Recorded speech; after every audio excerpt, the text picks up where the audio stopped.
Hey everybody, Vicky in the car. I got my sis MJ, Mary Jane. Hey. Alright, so I got an icebreaker for you. Would you rather be deaf or blind? Oh, definitely deaf. If I can see what's going on, I can sign, or I talk with my hands, I can, yeah. Alright, first question. Do you think there are cliques in the church? Oh, definitely. Definitely. Do you? I do. Yeah, I Okay. do. Would Yeah. you say that you're a part of a clique? Honestly, no. No. I know that sounds like the right answer, but that's a good question. Yeah, I feel like people like to be around their own people, people that make them feel comfortable about, well, just comfortable. I think as human beings, we're all comfortable being around people that are like us, that maybe grew up like us, that are culturally like us, that look like us. Maybe I'm just gonna be real honest. Yeah. I mean, as women, we don't. I think that especially outside of Christ, outside of being secure, we kind of tend to flock toward women who are not too much more pretty than us, too much skinnier than us. I'm just gonna be real. Wow. Let's just go there. I just think as human beings, we kind of tend to be around people that we are more comfortable around because they're more like us, or they don't make us feel threatened. They don't make us change and grow if you want to go real deep. Now, so say if there's a new person in the church and they come and then they see okay, there's a little group here, there's a little group here. Yeah. How do you think that could turn people off if there's just these little pockets of cliques per se? People want to feel included. I think people come to church to feel accepted and to feel like they are in a place that that they're kind of safe from the feelings that they feel in the world of being rejected and of being feeling like they're on the outside. So being at church and feeling like that's pretty sad, but I do think it happens a lot. I like being part of the welcome team. Yeah, It's funny that you're asking this because you probably tailored it to me. I don't know, but I really feel like it's important for people to feel accepted. It's important for people to feel like they're included, and certainly when you come to church, you want to feel like you are part of something and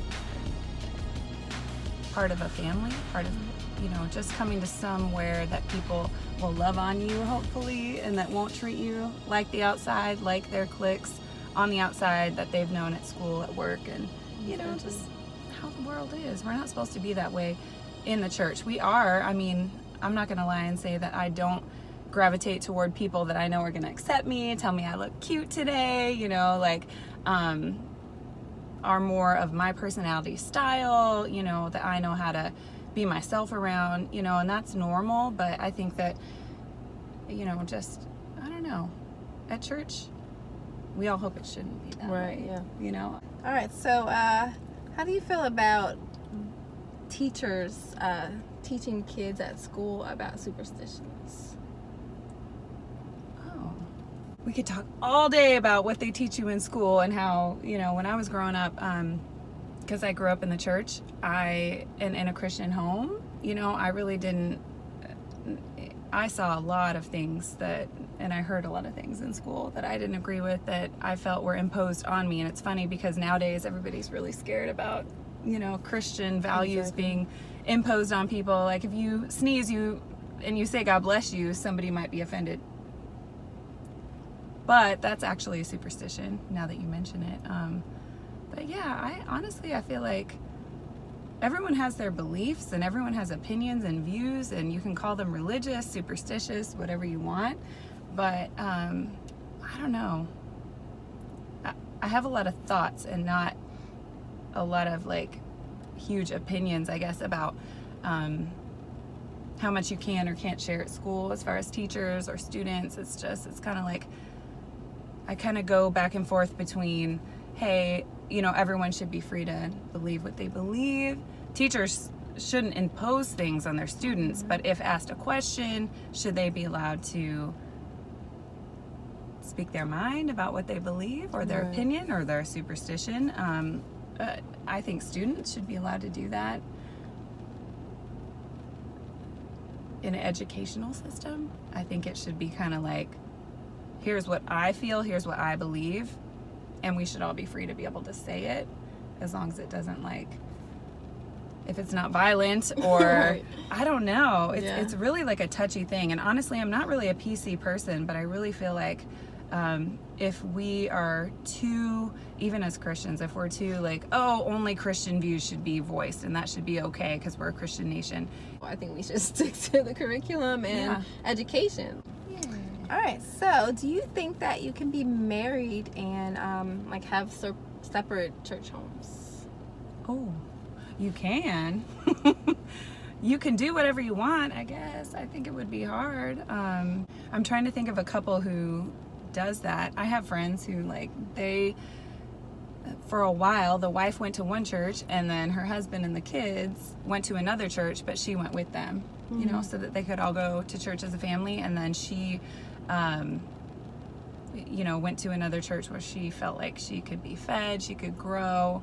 I think if you do it the right way with the right heart, you know, and you just are communicating with your spouse, I want to be in unity, I want to have our family to be in unity, but I also want to grow and be fed, and that's why I'm doing this. And you can, I mean, it's all about communication in marriage. There's Right. no like, this is right and this is wrong. It's like, okay, you connect with your spouse, you connect with God, you communicate with your family, and then you make decisions based on all of that. Right. I don't think it's a yes or no. I guess that's what I'm. Yeah, because some getting people at. could say that could cause division in the home. Like Sure. if you're over can. here and we're worshiping over here. Yeah, it can. And I also know that in this particular situation, as far as I know, the spouse is really mellow. Like, it's fine, hon. Go learn, go grow. Be a butterfly, come out of your cocoon, be you. That's good. But communication is key. Absolutely. All right. So what do you think it means to be on the same page spiritually when you're dating or married? Ooh. As you can see, I'm very diplomatic. I really feel like, and that comes with age and experience, I think. I think you have to be diplomatic. You have to be gracious, is a more Christian word. You have to know, like, everybody's where they're at. You marry a person, hopefully you date and marry a person that you feel like you can grow with, even if they're not on the same page, so to speak, on every single issue, or maybe at the same level that you are in your journey with God. And again, that's subjective. We all feel like we're at a certain level of growth in the areas that are important to us. This could be a whole topic in and of itself. But as far as dating goes, I honestly can say that I feel like when I met and married my husband, it was like such a growth process. And I just wanted to stay connected to the Lord the whole time and be like, is this okay? You know, we're not on the same page in this area, but we are in all of these areas. Which ones are, you know, deal breakers, I guess. And that's Right. different for everybody. I feel like obviously if you both believe,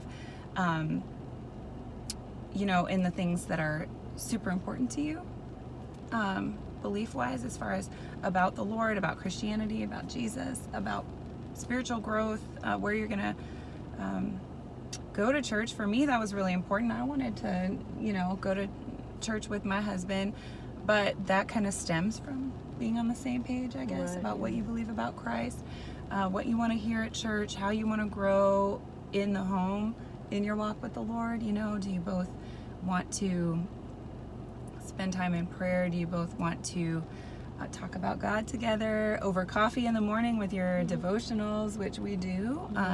But that was a growth process. That wasn't, that was more knowing, I guess, what I wanted and who I was and watching. Because I think a lot of times we can try to, in the dating process, when both of us are really trying to like catch the other person, we can be really strong in telling them what we want and who we are. And I think sometimes that pulls away from the chance for them to be who they are and for us to just observe, Right. as opposed to you being super strong and them knowing and then trying to perform. Oh, I see this is what you want, so let me try to be that. Let me try to do that. Yeah. I think it's more important to kind of observe, and that's just, again, my experience. I really heard the Lord say watch and pray a lot when I was dating Matt. Wow. Yeah, that's good. Watch and pray. Yeah. And I was just like, ooh, I be like who that. you are, but don't try so hard to impose who you are and what you want to the point where you can't watch them go on their path and see if that's really the path that you're going to in a natural way. And it's not that you don't affect each other. Right. You can, because you do. And that's important. That was important for me to know. Is he going to watch me and pick up on some of my good habits and like kind of be like, oh, she can influence me for good. And I let him influence me for good too. And I learned a lot from him because I stopped acting and feeling like I knew everything I wanted and I knew everywhere that I was going. And I let him kind of lead a little bit. Yeah. And I tried to see if I could follow him. And that's important for me as a woman. Exactly. Is this a man I can follow? Exactly. Is this a man 'Cause that's you actually can't- going somewhere? You can't follow everybody. All leaders are not leaders. I like that. Watch and pray. Watch and pray. That's good. Yeah. So on that part, so what does submission in a marriage mean to you? Ooh, submission. Well, the one I like the most that I've heard is mutual submission. There is a Bible verse that says, wives, submit yourselves to your husband and respect him and honor him. And I think it's important to look up those scriptures because they don't say exactly what everybody thinks they say. But I think it really is just like, know how men are wired. Men are wired to need respect and to be honored for their words, their thoughts, their opinions, to just be who they are. They don't want to feel like you're trying to change them all the time. They do want to feel like they're heard just like we do. And then submit yourself one to another is the scripture that I feel like speaks the loudest, because we get this amazing opportunity in marriage to be able to be in the same space as another human being and be able to let them rub off on us, I guess. Let them teach us stuff. We can learn from them, like I was saying earlier. But submitting is more, I think, just like love them where they're at, be in the same space with them. Don't try to change them and force them to see things your way, even if you really believe that you're right.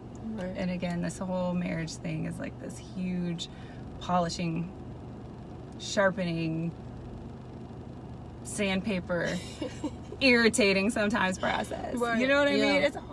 It's hard, but God gave it to us. And in fact, I was just praying that last night. I'm like, God, we pray together every night before we go to bed, and that's what came out. I was like, God, thank you for this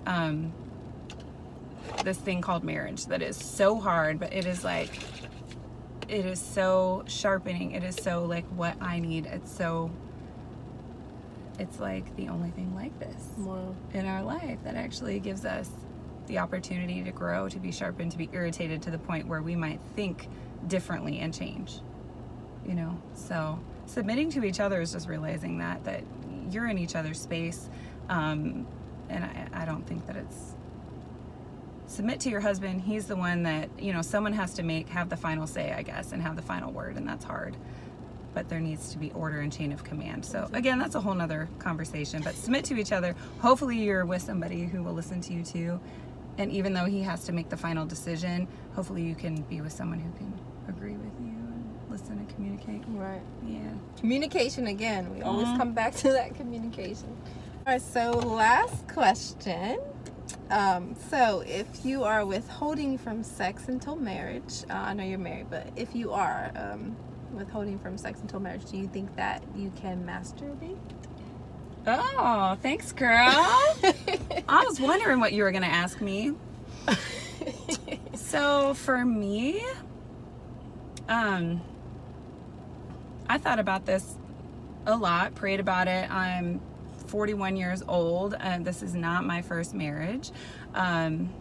And it, you know, I had time in between being single, like 4 years, and I dated, and, you know, I thought about a lot of this stuff, and I was like, okay, for me, I feel like this last dating segment before my husband, I really felt like I learned a lot because I intentionally put myself in the space to ask those questions, to pray about things, and to ask the Lord. For me, I feel like, and I heard a lot of teachings about this and stuff too, and what I came to the conclusion of was that part of ourself, our sexuality, is saved 100% for marriage.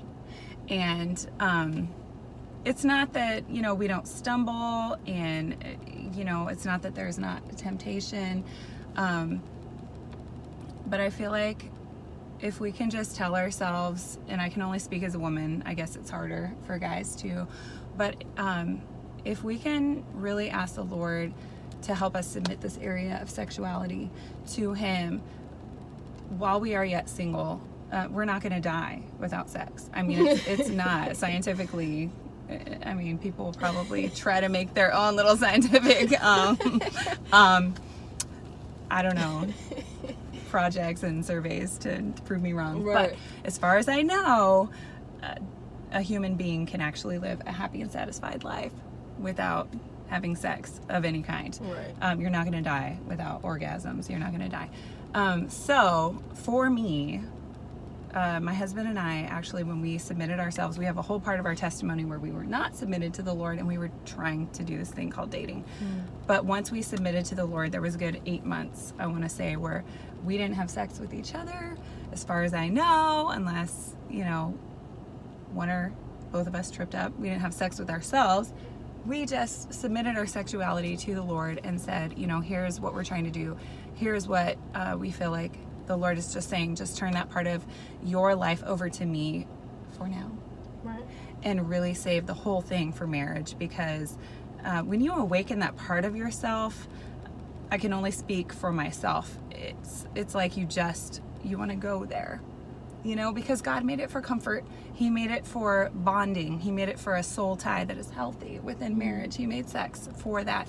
And if we give that away in any scenario of our life, even to ourselves, it just leaves a door open for us to go there and have our needs met, I guess, by, you know, ourselves, instead of really turning to God and saying, hey, you know, this part of my life, I know you made it emotionally, physically, to bond me with my husband, and if I try to fulfill that in and of myself or outside of that marriage covenant, it's probably going to mess it up a little bit, and it leaves the door open for a lot of other things. I mean, you could think about your past experiences. You could want pornography to help you.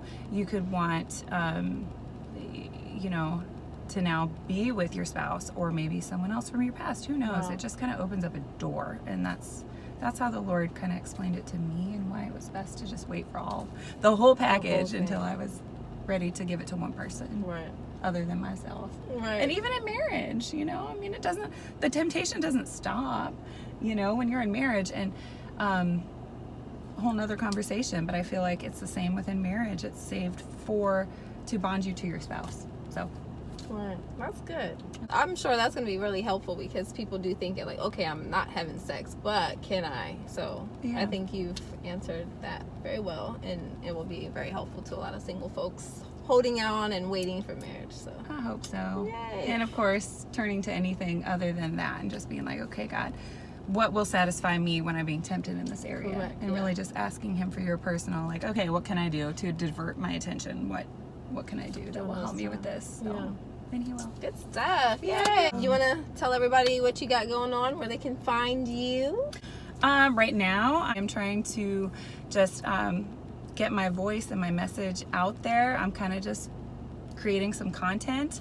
I am on Instagram, the number one, Mary Jane, Merry. I'm on Facebook, Mary Jane Garza. You can follow me there. You can be my friend, be my follower. All right, y'all. Stay tuned for the next episode.